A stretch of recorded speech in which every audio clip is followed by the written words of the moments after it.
right, and welcome in to another edition of SEC Football and Beyond. He's Chris Landry. I'm Dan Matthews. Thank you all for joining us here as we get ready for Week 8 in college football. Chris, I believe my calculations are right. Week 8, we are finally to it. Gosh, it just goes faster and faster every year. It's not fair. Yeah, it goes really quick. There's no question about it. The season takes a while to get here for a lot of folks, a lot of us. It goes pretty quick, no question about it. And kind of a maybe a softer schedule, but yet some pivotal games still around the country. And certainly, we're going to break down all the games inside the league and go around on all the latest. And still a lot of good football left. There's no question about it. Absolutely. I mean, there's a lot of good football left this week. Next week, I mean, a lot of it outside of the conference as well. So maybe we can talk a little bit about that at the end of the show. But a little bit of a lighter schedule this week as one of the top teams in the conference, Georgia, is not playing. Florida not playing either. Customary bye week for both of them before they head down to Jacksonville next week. Next week, it's going to be LSU and Alabama off as they get their customary bye week before their very first weekend in November that they play each other. You can follow us on Twitter, by the way. He is at Landry Football. I am at Dan Matthews ATL, 1T in Matthews. Yes, ATL, of course, here in Atlanta. We are Braves crazy, as that is a lot of things that is keeping a lot of people's minds in addition to football as well. And also this show right here, SEC Football and Beyond. We appreciate you all tuning in on Twitch, twitch.tv/Chris Landry Football every Monday and Thursday, and then every Tuesday and Friday. We appreciate you all who download and listen to us on Apple, Spotify, wherever you get your podcast needs. That is how you can find SEC Football and Beyond. Chris, let's get right into the news and notes before we get into the schedule of the week. How about Kirby Smart during the bye week? Some coaches decide we'll practice until Thursday, send everybody on their way. They get to go back to their former high schools and go to the games, see the family, come back, usually a meeting on Sunday night, and then you get into game week prep, but not Kirby Smart and his coaching staff. They are out there working on the recruiting trail. Georgia getting 2 huge defensive line commitments, like they need even more help on the defensive line in the near future for the class of 2022. Michael Williams, who was committed to go to USC, and also they get 4-star Bear Alexander, who comes back to the class. Chris, he was originally a Texas product who many thought was going to go to Texas A&M and is now playing at IMG Academy. But let's start with Williams first, Chris. 6'5", 265 pounds, 5-star according to 24/7 Sports. Alexander, 6'3", 325, a 4-star. With these 2 commitments now, 24/7 has the Dogs as their number 1 class of 2022. That is 21 commitments for Kirby Smart and his coaching staff. Alexander's got really good first step. I think he bends very well. I think he's got some good ability to rush from the inside and outside. I think he's got growth room. His shoulders are wide. He can put on another 10, 15 pounds. It it looks a lot like some of the guys that they have playing right now for the Bulldogs. And then Alexander is really intriguing because he's a big young man. He's an interior power player that can really be physical at the point of attack. Be a two-gap player, push the pocket. Just 2 outstanding players. Now the big thing is, you never know.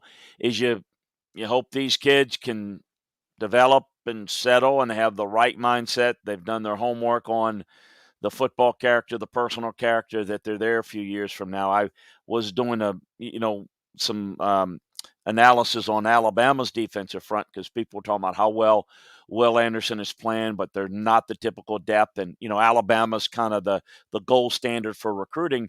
But if you look, they've got like 5 guys over the past several years that were kind of the same type of guys, 4- and 5-star guys that are not even on the team. So even the best of the best recruiting sometimes miss. Not suggesting these guys are going to miss. In fact, quite the opposite. These are the type of the guys that you like to get, but you just never know.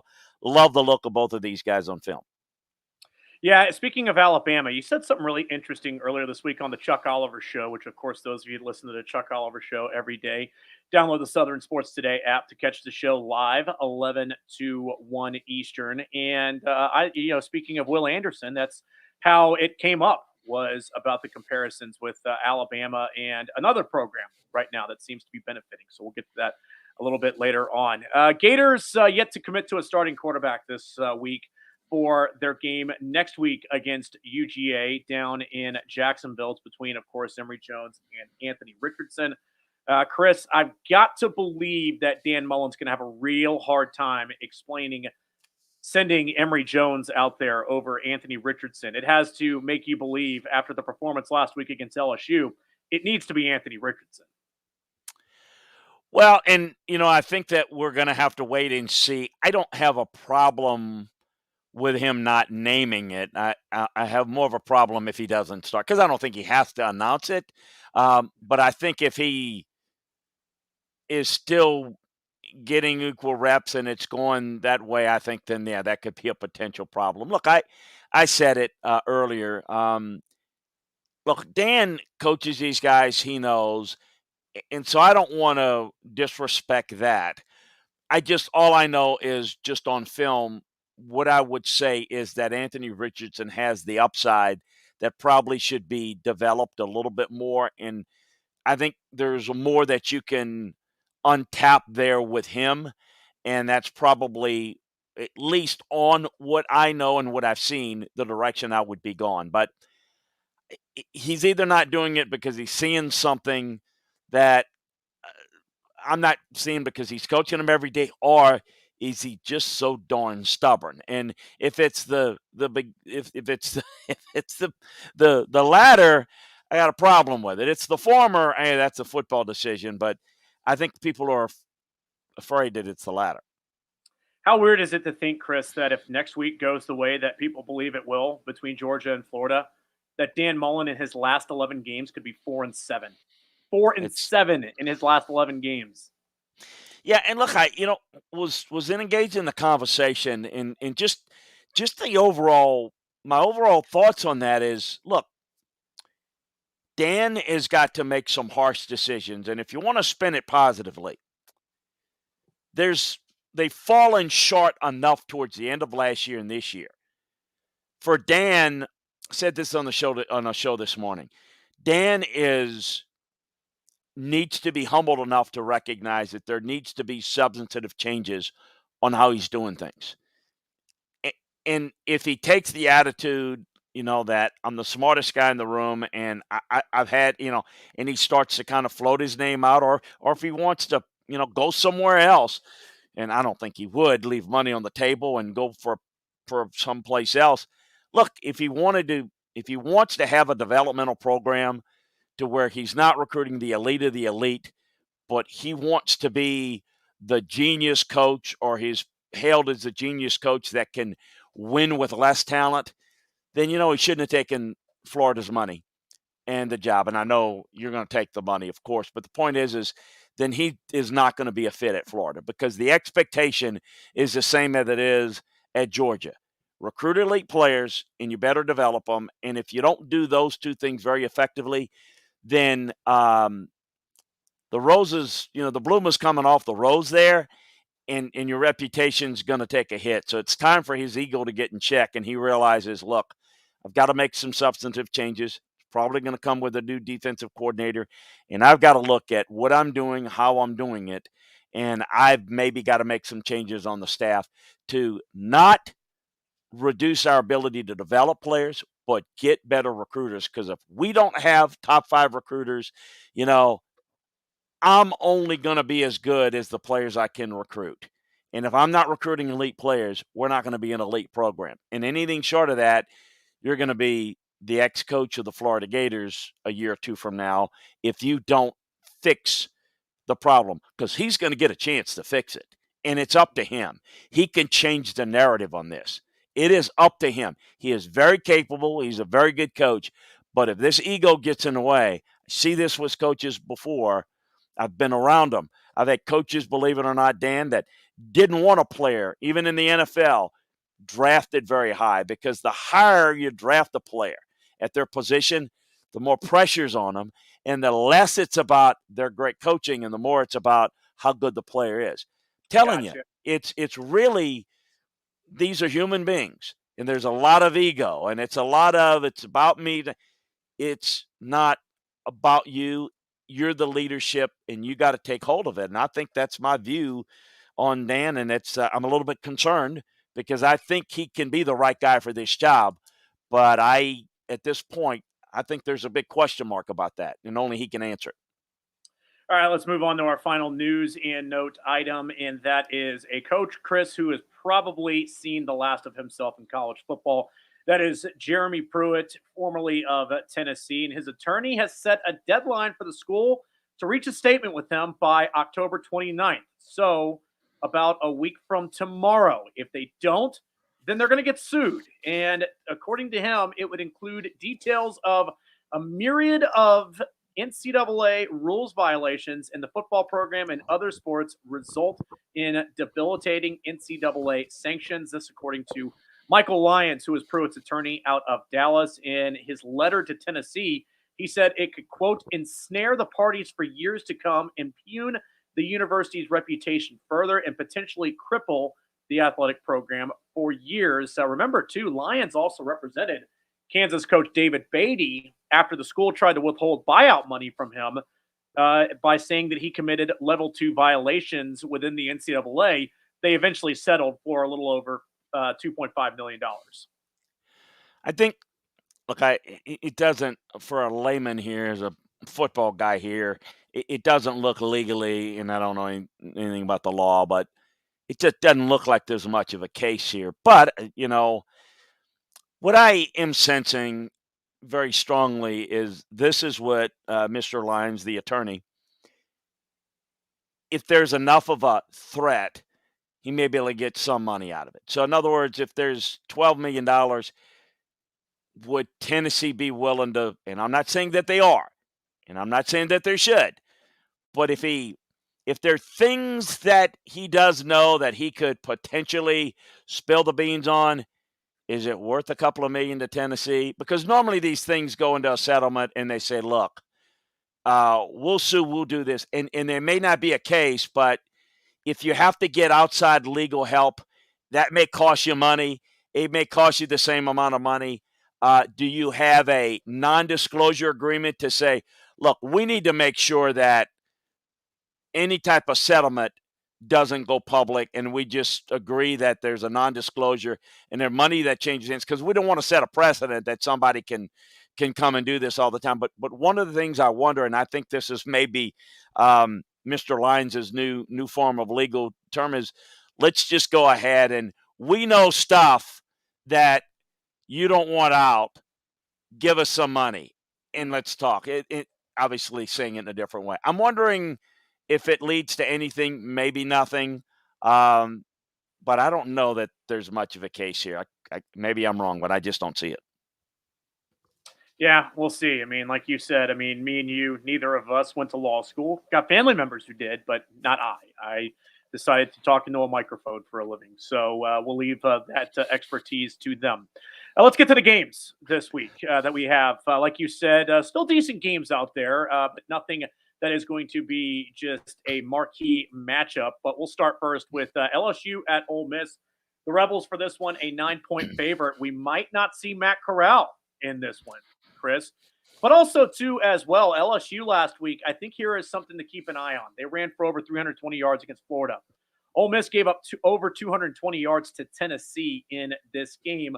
How could we see this matchup play out? Could we see LSU continue to stay committed to the run, especially when you factor in maybe or maybe not Matt Corral might be out there, but that Lane Kiffin can still put up some points?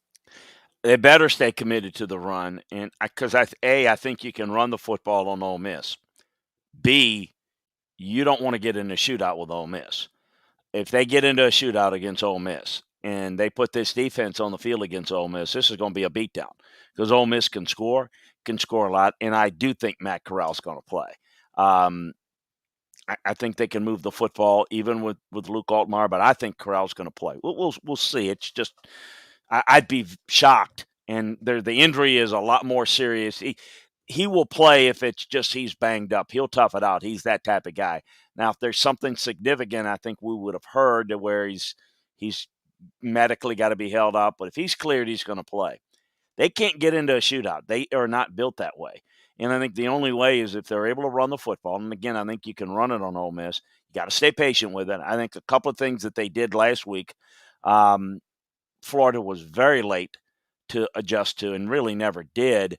But a lot of the counter stuff and a lot of the jumbo looks, they went heavy jumbo a lot, which is basically 12 heavy 12, personnel, which is one back, two tight ends. But they put a tackle in a tight end position, and they ran a lot of power, and they had success with it.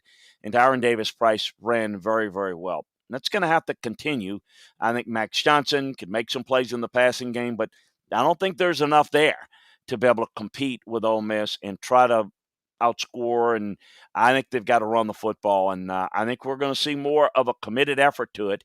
Now, here's where it becomes a problem is if Ole Miss gets out to an early lead, you tend to not be as patient with the run if you're down 17 points. That's where I think the game could get ugly. So I think LSU's got a shot, but their shot comes with their running game and their running game success. Can it be sustained long enough? Not sure that's going to be the case. And let's remind folks that may not follow it. Boute's out. I mean, it's just there's not a whole lot there that they can really rely on. They've got some good receivers. Max Johnson can still make plays. I don't know that Ole Miss is going to be able to get, a ton of pass rush. So I think you can make some plays in the passing game. But this is a game that Ole Miss is not, they really want to win big. I think Lane wants to win it for a number of reasons. They're on to a really good season. He's trying to, to get things, the tough win last week and move on. And I don't think there's any doubt that he'd like to win this. They've not had as much success against LSU. So I think that this is a big game for them. And I think they'll probably come through here. Yeah, I mean, like you said, I mean, some injuries on the offensive side. I mean, just injuries across the board for LSU. Also have to believe, too, Chris, that a big thing for them is going to be they've got to get their defensive hands on footballs, too, if they want to have a chance in this game. They probably do have to get a turnover or two and give their offense another chance in a short field.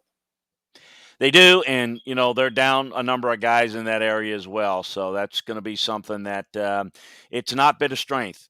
You can throw the football on this LSU defense right now, which is something that most people didn't anticipate. But when you're talking about your four maybe the four top players on your defense that are out, so up front and on the back end, they're not as good creating pressure, and they're not as good as making plays on the ball.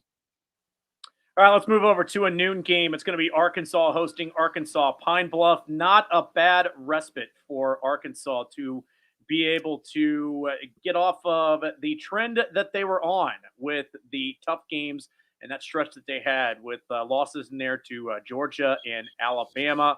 But now they get Arkansas Pine Bluff at home. Should be an easy win for the Razorbacks after three straight in the loss column. Yeah, no doubt about it.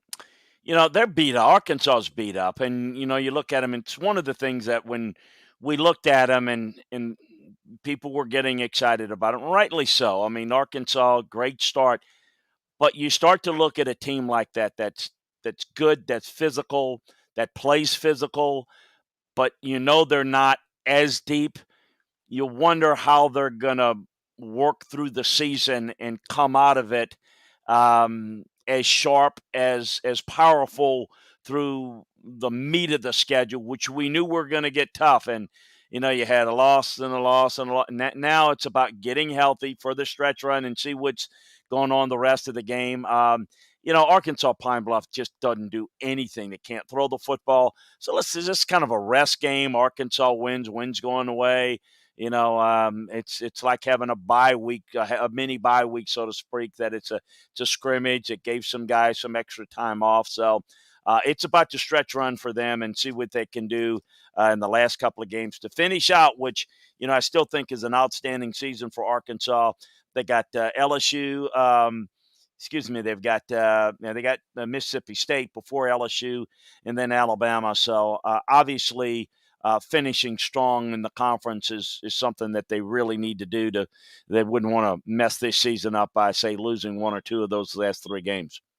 Yeah, I mean, and then also too, of course, that final game at Missouri to end the season. So unless things completely go sideways for That's this right. Arkansas Razorbacks team, got to believe we're looking at least a 7-win football team, and that would get you in the bowl season. And I think for a guy like Sam Pittman, who is trying to add to the recruiting of the program and building up the program as many games as possible to get that program on television is huge for them. So they are definitely looking forward to that opportunity. A loss to Ole Miss as well, and kind of to go back just slightly, Chris, to the Ole Miss LSU game. Ole Miss not completely out of the running for the SEC West either. So, I think that's another reason too to really be jazzed up for that game against LSU, because you went out and somebody trips up Alabama the rest of the way. Maybe it's you going to Atlanta to take on Georgia and not the Crimson Tide. You never know. At least And give and yourself an opportunity. and I would say this for the boost. Let's make the assumption that that doesn't happen, because likelihood of it happen is not realistic. I would just say finishing off strong. Obviously taking care of business against LSU in Auburn and Liberty. Got A&M, Vandy, and Mississippi State. How about just finishing second in the West would be Yeah. huge, and staying ahead of A&M, and you know how that game comes out certainly depends also on how you have going into it.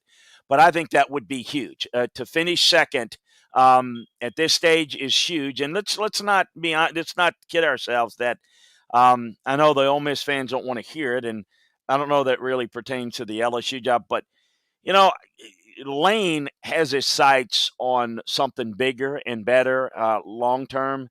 And I don't know that the timing's right, but there's more money and there's more security down the road somewhere else. The state of Mississippi's got that unique state law where a state employee can only have a 4-year contract, which is Mhm. kind of difficult. When you're talking about a head coach at an Ole Miss, it does cause problem.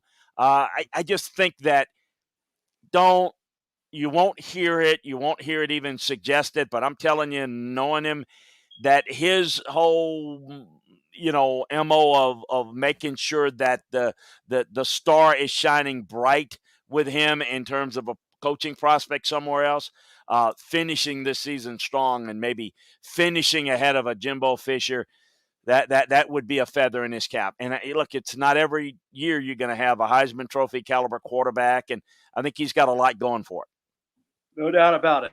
We'll see how it all plays out for him and the Rebels to close out the season. 4 o'clock, we're going to have Mississippi State at Vanderbilt. Should not be tough for Mississippi State. They're favored by 20.5. The offense struggling a little bit last week. They did put up yards, just not points. Only 9 points against Alabama. Sacked 7 times was Will Rogers. Also intercepted 3 times against the Crimson Tide. Yeah, this Vanderbilt team's really bad. They played South Carolina very comfortably. Will Rogers has played well except for the Alabama game. Go figure. But their season has been built, Mississippi State, on beating A&M. You really look at it, it's been nondescript. This doesn't look like a team that week in and week out they've been pretty steady, but early part of the season, not all that good. This is another case of where do you really stack up? And, we talked about at the beginning of the year, didn't we, that the West was going to be competitive, and the bottom of the West is not going to be very bad, but somebody's going to finish at the bottom and somebody's not going to be happy. Some fan base is not going to be happy. And I think Mississippi State may be one of them. Not here this week. They'll take care of business. They'll get this done. But, they've got Kentucky, Arkansas, Auburn, and then Ole Miss. They've got Tennessee State before Ole Miss. That's going to define their season. This game is just don't avoid a collapse. You lose a game like this, now I'm telling you, this would be worse than having blown the game to Louisiana Tech week 1. Because, as bad as that would have been, that is like, hey, you know what? We blew the game week 1. To lose a bad team in the West like in the East like Vanderbilt. This would be a really bad loss. I don't think it's going to happen, but I think it's one of those things where I think Mike is. There's the people that thought Mike Leach was going to have a huge impact. I was not one of them. I think are seeing that what you see is what you get with them, and I don't think you're going to see a whole lot more than that. But this is a game in which you just take care of business and score a bunch of points and prove your might by margin of victory. All right, let's move on to Tennessee at Alabama, third Saturday in October, a night game for this one. Bama, 25-point favorite for this one, bouncing back last week over Mississippi State, 49-9.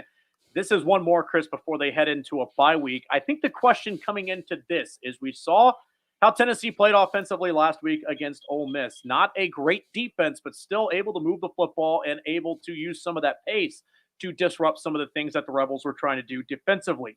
Could we see Hendon Hooker and this offense be able to, at least if nothing else, keep it below that 25 and kind of challenge this Alabama defense? Perhaps. I think we'll see. I think the game plan defensively for Alabama will be very reminiscent of the defensive game plan they had for Ole Miss. We'll see how effectively they can execute it. Just because you got the same game plan and you run a lot of the same things, how effective will you be doing it? But the same issues are going to apply. Tennessee's going to want to have 90 plus snaps. That's what they want to do. And if they can do that and pace Alabama a little bit, and score some points, it could get interesting. Look, this for a great rivalry game over the years, it has been a dog of a game. I mean, it's just I think they're running out of cigars for the Tide to smoke. That's the old tradition of the winning team. There's really not much there. It's all about Alabama and Alabama's focus. They dominate this game, or they as well as they did against Ole Miss, or not, based upon how they play and what's their motivation. I think it tells us a lot about Alabama. For Tennessee, they're not quite ready yet, and to get there. Look, I'm looking at this Tennessee team, and you can make the case that Ole Miss has got more talent, and Tennessee at home in an emotional game, no doubt, played toe to toe with Ole Miss, and I think that's a positive sign that offensively Josh can really work things, and this is going to be fun for the Vol fans. They've been beaten down so much that at least they've got a good offense to build around. I don't think the defense is going to ever be what they want. So I think 4 years from now, they're still winning 8 games, which probably not going to be good enough for them. It wasn't good enough for Butch Jones, and I think that's where they're going to be. We'll deal with that on the show about 4 years from now. We'll make a note of that, would you? But I think this is one of those games in which, at least they can move the football some. Can they get some points? And I think Alabama is going to do a lot of what they did, not only defensively against Ole Miss, but what they did offensively. You're going to see a lot of running of the football against Tennessee. And I think the variable for how close this game and how competitive this game could be, or how decisive it could be, really comes down to how Tennessee can get off the field defensively. I mean, can they make enough plays defensively? Can they be really aggressive with their run blitzes? Can they compress the pocket a little bit against Bryce Young? I mean, those are the things that could maybe create an extra possession each half that maybe could make this game a little bit more fun. And you turn around and you say, wow, they scored 30 points against this Alabama defense and drive them nuts. But that's kind of how I see it. I see it as all about Alabama here and what they're able to do and how they're willing to play it. I don't know. I think the key thing is how many points can Tennessee score. What's the over and under on how many points Tennessee scores? I say 21. And I'm curious on that. Now, Alabama has won 14 straight. 14 straight in this matchup. Think about that. 14 straight games in was in the Bear Bryant era. In that era, it's not Auburn, folks. For the younger crowd, it's the Tennessee game was the biggest rival. It was they battled recruiting battles in those days, and on the field, it was Tennessee and Bama. It was Bama and Tennessee, and it was it's always been that way. 14 straight, 14 straight wins. Yeah, I mean, it has been as one sided can be. And by the way, too, I made a note over here. 4 years from now, October 21st, we will revisit and see where Josh Heupel's program is, if Uh, indeed maybe they are still at that plateau. But yeah, it has not been the Tennessee, Alabama, Tennessee of your third Saturday in October. Now, I think, Chris, it's pretty much become a, oh yeah, they're playing Alabama this weekend, or yeah, they're playing Tennessee. That's pretty much what it's become, especially for the Alabama fan base, because they go in there just thinking, this is I'm nothing going to for you tell you guys. something. I went. It was on my scouting regimen. Every year, for the longest time, you obviously it's where you are that particular week in scouting. It's how you make your schedule. But I this was a religious. I went to I don't know how many straight third Saturday in October Alabama Tennessee games in Legion Field. It was just kind of a standard. Was always there, and of course they don't play at Legion Field. Is just is decrepit now, but Chuck talks it's about it all the time. it was a thing. It was a thing to do. It had the feel. It a different feel than say the cocktail party, because that was more of what happened. But it had that feel of that big game moment. Yeah. It really did, and it hasn't been that way for a long time. Yeah, Chuck talks about that all the time on the show, about how it used to be. If it was a huge game, you didn't play it in Tuscaloosa, you didn't play it in Auburn, you didn't play it in Knoxville. You played it there at Legion Field. So gone are those times. That is for sure. Final one of the SEC slate this week, Chris. 7:30 SEC Saturday night. Tom Hart, Cole Kubelik, Jordan Rogers, our good buddies there on that broadcast with SEC Network. Aggies are a 19-point favorite for their game hosting South Carolina. Really good last couple of weeks, although last week, Zach Calzada not looking as sharp throwing the football against Missouri.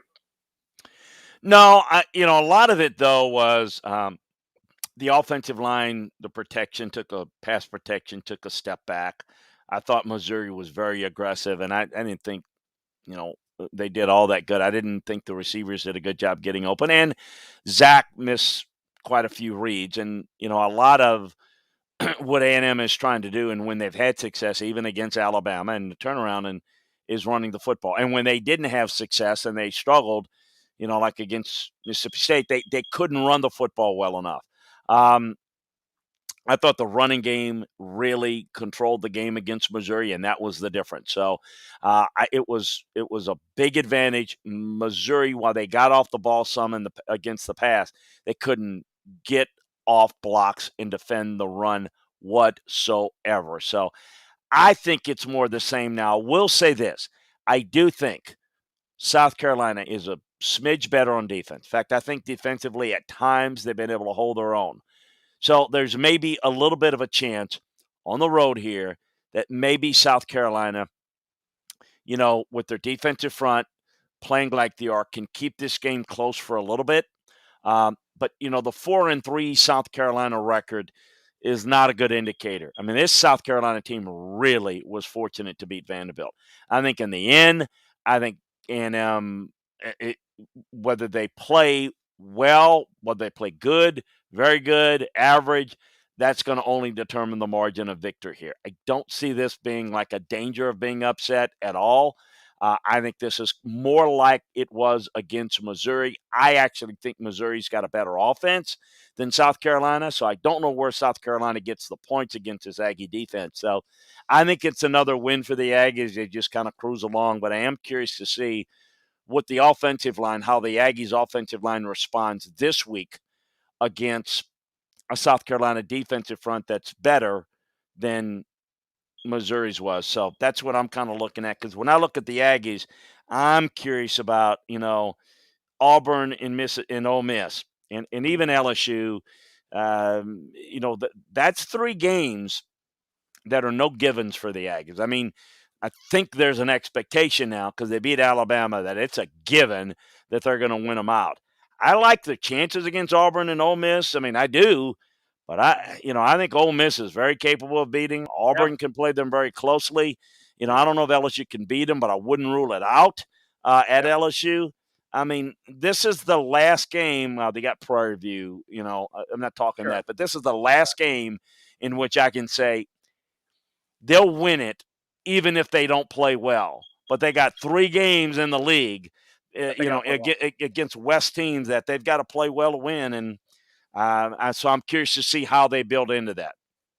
Real quick before we get to the mailbag with A&M, I mean, how huge of an impact have Achane and Spiller been for Calzada in this A&M offense? It's how Jimbo runs his offense. It's built around the run game, and those two backs are outstanding. And I think the problems they've had early is when they couldn't establish the run, they couldn't create run creases, and it causes a lot of problems. The biggest reason why Jimbo has had success with quarterbacks at I mean everywhere he's been as an assistant coach, and certainly at Florida State and at A&M, it's the running game. What he does with the quarterback, it's not so much the technique that he teaches with, which is fine. It's the fact that he creates spacing and coverage with the focusing of the run game, and he makes for simple reads for the quarterback, which is why he's so doggone hard on him to not recognize quickly enough the reads because he creates a good system. A lot of guys, it's route concepts and design and flooding of the field. With Jimbo, it's about power. It's working tight ends in the run game and the pass game.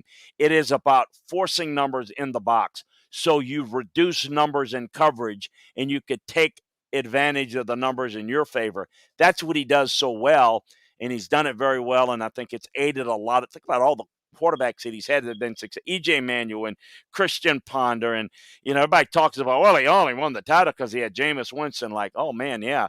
Imagine that. You have a good good players, and you win titles. Hey, funny how that works, but he got more out of Jameis than probably a lot of people, well, definitely have, at least to this point in his career. So he does a good job.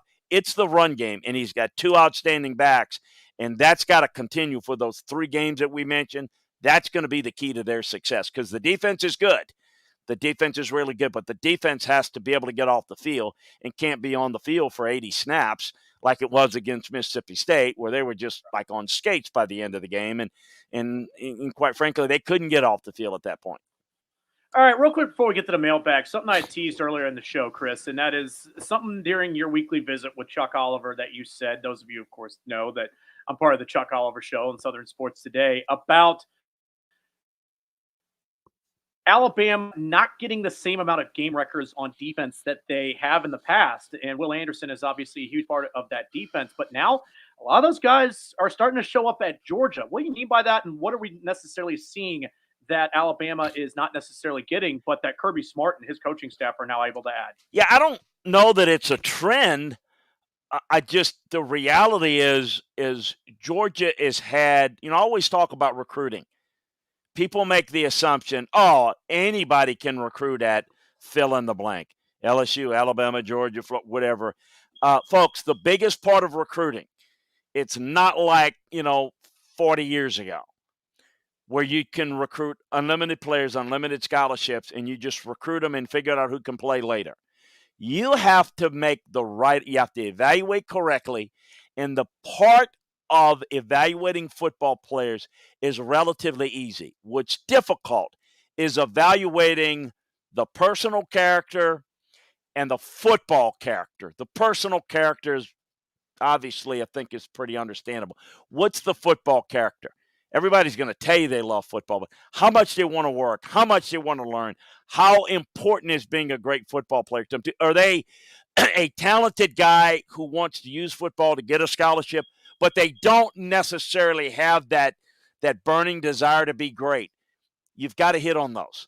And all I've mentioned is I think what's happened recently is that Georgia's done a little bit better job in recent classes of hitting on more of those guys. Alabama has had a few of those guys that, for whatever reason, Emil Ecclefors, for example, those were the 5-star defensive linemen that was going to be the next A'Shawn Robinson, Jonathan Allens, except they're not. Why? Well, I don't know. They just missed. I don't know. And it's one of the things. It's what I do in my clinics in the summer is you got to scout the scouts. I do that in the NFL. That we call it scouting the scouts. In college, you got to, why did we miss on this guy? It's not like pointing blame. It's like, what did we miss? What was there that maybe we could have done to get more information? Because when you have that, if you look at Alabama, they're really good. I would not be surprised at all if they run the table and end up in the playoffs and maybe play Georgia. I don't know. They're really good. Don't feel sorry for them. And they've got talent. But if you look at the even at that level, when you miss on a couple of players, it adds up. If you look at them now, they don't have they got Will Anderson, but they don't have enough of those guys that are ready to play yet that are the dominant typical guys. They've got good ones, and they've got some younger ones that I think can be that. DJ Dale, I thought was going to be a great player. As a freshman, I thought this guy going in after the spring, the true freshman, I thought this guy is going to be great. He's not. Injuries, motivation, I don't know. They're different factors. It's not quite the same. To see Alabama there and on the offensive line, they got to play Chris Owens at right tackle. He is at best a lower level marginal right tackle on the SEC level, and he's starting at Alabama. Why? They recruited some big-time 5-stars, but they're freshmen. Where's the redshirt sophomore offensive tackle that has pro potential at Alabama? Just even the best of the best at recruiting, evaluating, recruiting, and developing, sometimes you miss a little bit. And if you miss a little bit, it may make a difference. And the reality is Georgia's just hit on more of those guys recently, and sometimes it's cyclical. It doesn't mean that they won't have, we may not look, 2 years from now. These two guys that we just talked about at the top of the show, they may end up being great, but the odds now sometimes are one out of those two are going to end up being as good as we think they are just because whatever. They fall in love. They're not as motivated. They don't care. I mean, there's a whole bunch of things. So that's my thought. Real quick, another Georgia note for our fans. We want to let everybody know that although they got a bye week, we know they play in a certain game in a week from now against Florida. News has come out that they're going to split reps at quarterback in practice, and starting the Florida game, JT Daniels and Stetson Bennett are both going to play in that game, according to head coach Kirby Smart. So basically JT Daniels, I'm told, has been given the medical clearance to be full go to practice. So let's look for that starting Florida week and going forward to see how they utilize the quarterbacks and where it may go from there. And also, too, trying to get some injured receivers back for the stretch run, too. Oh, because no question. That's another thing. That's another thing, too, that could be really huge for Georgia is in the month of November, starting to get the Don Blaylocks, the Jermaine Burtons, who knows, maybe even George Pickens for the final, 3, 4, 5 games of the season, including hopefully the college football playoff, that you're able to get those guys in a good rhythm to get them on the field. Boy, that just adds another element of scariness to this Georgia team. Chris, let's close out this end of the week episode with the mailbag. I want to start first with Woodshed King. We love Woodshed King, who first says "Go Braves." Of course, that would appreciate that, Woodshed King. But I know that he's a huge Southern Miss guy, and Southern Miss likely going to the Sun Belt. Good fit, hopefully, with Marshall. How many schools should the Sun Belt add, and which schools? This is, of course, Chris, coming off of the AAC adding Florida Atlantic, Charlotte, North Texas, University of Texas San Antonio, who is now ranked, by the way, Rice and UAB with the teams that are leaving their conference to go to the Big 12. Correct. Yeah, the AAC is adding them, as Dan mentioned. I don't know. I'm sure they're not going to do it because the powers that be at each conference are going to be protective of their conference, but I'm not so sure that if I were Conference USA in the Sun Belt, I wouldn't maybe try to consolidate. What Jake King's talking about, Southern Miss and Marshall and good schools and good football history. And, I don't know. I mean, you can make the case that the Sun Belt is now every bit as good as the Conference USA. It used to be kind of the standing. The Sun Belt was the bottom. I don't know if that's the case anymore. I mean, yeah, you could have that. And I just, do you want to do what the AAC did and have numbers and have more schools? Or do you want to have a smaller number? I mean, you're not going to get the overall quality to get you a really good television network, but if you have numbers, maybe you can do it. Obviously, and we knew this was going to happen, the AAC went to the television markets, Miami, Charlotte, Dallas area, San Antonio, Houston, Birmingham, all TV markets. So, quite frankly, you make the case that Marshall is a better football school but Huntington, West Virginia the TV sets and the market share, that's not what they're looking for. Here's my thoughts on it real quick. I think it's good. I don't know how they do it, and I think it would be great if they're in the Sun Belt. I think having like teams together and to have a better schedule is important too, which is why I'd like to see them combine. I don't think they're going to do that, but we'll see. And maybe it's the Sun Belt that overtakes the Conference USA. Here's what's really happened. And I saw an interview today with Michael Resco, and look, God bless him, I love him. He's the commissioner of the AAC. Well, we think now we can really challenge the Big 12 because we're not.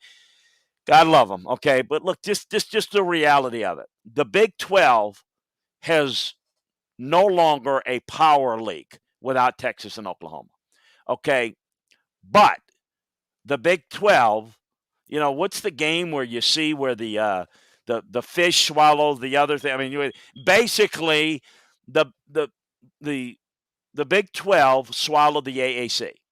Okay, the AAC, they didn't want to add Rice in Texas, San Antonio, and North Texas. They would have liked to have added Baylor and Kansas State and TCU. They couldn't. Not only could they not get the Big 12 schools, they couldn't stop the Big 12 schools from taking away Houston, Cincinnati, Central Florida. So the Big 12 is separated themselves from the AAC. And I think that if Conference USA and the Sun Belt come together, they may be closer to the AAC than the AAC is to the Big 12. Yet the Big 12 is not in a power league. They are a shell of what they are or what they were without Texas and Oklahoma. So that's kind of how I see it in terms of the status. But look, I'm with you. I think having those type of games and rivalries would be good. No doubt. All right, let's close it out with this one. Kevin Neely wants to know, Chris, I thought it was very interesting how you said that the real story to LSU's rushing success against Florida's defense was the inability to adjust. Well, yeah, we talked a little bit about it in previewing the game against Ole Miss. LSU did a really good job with their counterplay, and I think that a lot of what happened last week was allowing a freedom for their coordinators to be aggressive. I think we're going to see some aggressive game plans and an aggressive play by LSU, and I just beware of anybody that's playing LSU, whether it's Ole Miss, whether not so much Alabama per se, but Arkansas A&M. This is a free-flowing team that's got nothing to lose right now, and you can see that they still have some talent, even though a lot of it's injured. But there's no question that a lot of the storyline of LSU's run success had to do with the fact that it wasn't overly creative. It was nice adjustments from the previous weeks, but it was about Florida not being able to adjust to that. And so I'm curious to see what Ole Miss can do. Ole Miss has less talent on defense to defend the run than Florida does. So I do think, as I said, that the focus of the run game is going to should be a big part, and I think will be a big part of LSU's offensive game plan this week, and I'm curious to see how it plays out. But the counter trail, I mean, certainly Ole Miss is going to be prepared for it. They've seen it, and hopefully, at least from their standpoint, they can adjust to it a little bit more. But how will LSU be able to counter that? That's going to be interesting to see. No doubt about it. Well, we've got a full weekend of college football ahead, and coming up next week, we'll, of course, recap it and get you ready for the action coming up next week as well. He's Chris Landry. I'm Dan Matthews. Appreciate all you out there watching us on Twitch TV. Again, twitch.tv/Chris Landry Football. If you want to catch the podcast on your smart device or wherever you get your podcast needs, go to Spotify, Apple, wherever you get your needs for your podcast. Chris, enjoy this weekend's games. I guess, you know what? I'm speaking out of turn here. Before we head for the exits here, what do we got monitor-wise this weekend for you inside the Landry Lab? Yeah, and remind you, all these games, as well as every other game, every conference, you can catch on LandryFootball.com. So make sure that you check that out today. But it's a little light in window one on Saturday. We got Oklahoma, Kansas, Cincinnati, Navy, Illinois, Penn State, Northwestern Michigan, Wake Forest, Army, Syracuse, Virginia Tech. I know people are probably saying, Kansas State, Texas Tech's another one. I know, not really appetizing, kind of like an old stale turkey sandwich, but it's something if you're really hungry. The middle window, the middle window at 2:30 Central, Oklahoma State, Iowa State, big game there. No, neither one of those teams are in the playoff mode, but that along with LSU, Ole Miss, Oregon, UCLA, Clemson, Pitt. Folks, Clemson, a 3-point underdog. That Pitt offense, very curious there. Wisconsin, Purdue, very interesting there as well. Maryland, Minnesota. And then the nighttime window, Tennessee, Alabama, USC, Notre Dame. Man, well, those two rivalry games. But it's there. Ohio State's rolling and will roll against Indiana. South Carolina, A&M, West Virginia, TCU, Georgia Tech, Virginia, San Diego State, Air Force. Look, NC State, Miami's another intriguing one. And also Utah, Oregon State. Utah now more of a factor. The South is wide open in the Pac-12. Very curious to see. Go to Corvallis, and Corvallis, Oregon is not the end of the earth, but you could see it from there. And even from you're traveling from Salt Lake City, sometimes you can get a little bit of a lull. Big win last week for Utah. They've turned their season around. This is a trap game for them. It is maybe the most nondescript weekend that we have in terms of some Georgia's off, Alabama's kind of off. You know what I mean? It's like it's just not a whole lot there. So let's hope some of these games end up being really fun to watch, because a lot of the favorites are playing games that not a lot there. But next week, man, we got a whole lot of big-time games, including in the Big Ten. I think Michigan takes care of business against the Northwestern, and if they do Saturday, it'll be Michigan State in an unbeaten matchup there. So it should be a lot of fun. So check it all out at LandryFootball.com, LandryFootball.com, people. Absolutely. Observations, evaluations from this weekend and every weekend in college football, pro, wherever you need it, LandryFootball.com, well worth the subscription, no doubt about it. Now we can officially head into the weekend. Chris, appreciate it. Everybody out there, appreciate you watching and in some cases listening. This has been another edition of SEC Football and Beyond. We will talk to you next week.